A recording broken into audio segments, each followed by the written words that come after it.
Selamat pagi saudara-saudara semua, apa kabar? Saya harap semua saudara dalam keadaan baik dan sehat. Hari ini kita sudah memasuki hari terakhir di tahun 2025. Berapa jam lagi kita akan memasuki tahun yang baru. Dan biasanya di malam tahun baru ini banyak orang melakukan aktivitas, baik itu pesta atau melakukan refleksi. Cik, rencana apa malam ini dengan keluarga di malam tahun baru? So far nggak ada rencana apa-apa sih. Kita di rumah mau kumpul keluarga aja, berdoa bareng, refleksi apa yang udah dikerjain selama tahun ini, dan bikin rencana tahun depan mau ngapain aja, apa harapan-harapan tahun depan. Ada rencana atau mimpi-mimpi apa nih untuk tahun 2026? Kalau mimpi banyak, tapi kayaknya banyak juga ketidakpastian, uncertainties gitu, kayak mau bikin bisnis, usaha yang baru, tapi kayaknya keadaan ekonomi yang lagi sekarang yang lagi kayak gini kayaknya bikin segala sesuatunya nggak pasti. Oke.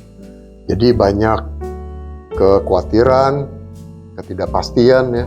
Iya, agak-agak khawatir. Iya. Karena keadaan sekarang kayaknya kurang-kurang pasti. Saya ada ayat di Mazmur pasal 33 ayat 16 sampai ke 19 yang bisa mengencourage kita semua. Saya akan bacakan. Seorang raja tidak akan selamat oleh besarnya kuasa. Seorang pahlawan tidak akan tertolong oleh besarnya kekuatan. Kuda adalah harapan sia-sia untuk mencapai kemenangan yang sekalipun besar ketangkasannya tidak dapat memberi keluputan. Sesungguhnya mata Tuhan tertuju kepada mereka yang takut akan Dia, kepada mereka yang berharap akan kasih setianya, untuk melepaskan jiwa mereka daripada maut dan memelihara hidup mereka pada masa kelaparan. Wah, thank you banget Ko Michael buat ayat firman Tuhannya di penghujung tahun ini. Kadang-kadang mengalami keadaan yang tidak pasti, kadang-kadang kita jadi takut sendiri, kadang-kadang kita jadi lupa kalau janji-janji dan penyertaan Tuhan itu selalu bisa kita percaya dalam hidup ini. Betul.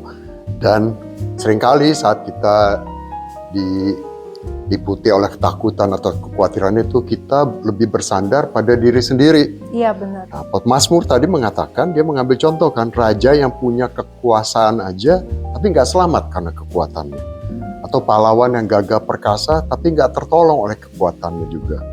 Juga perlengkapan yang dipakai dalam perang seperti kuda yang kuat dan tangkas, tapi ternyata nggak berhasil memberi kemenangan. Tapi malah katanya firman Tuhan juga bilang mata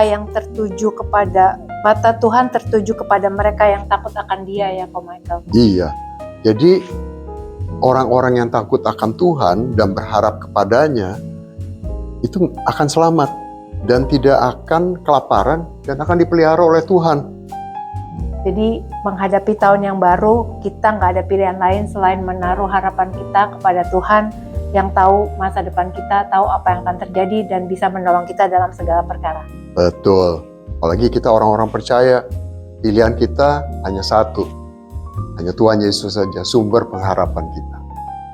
Mari Bapak Ibu Saudara yang terkasih dalam Tuhan, kita mengencourage Bapak Ibu supaya tahun kita meletakkan pengharapan kita di tahun yang depan kepada Tuhan yang sanggup melakukan segala perkara yang baik dalam hidup kita.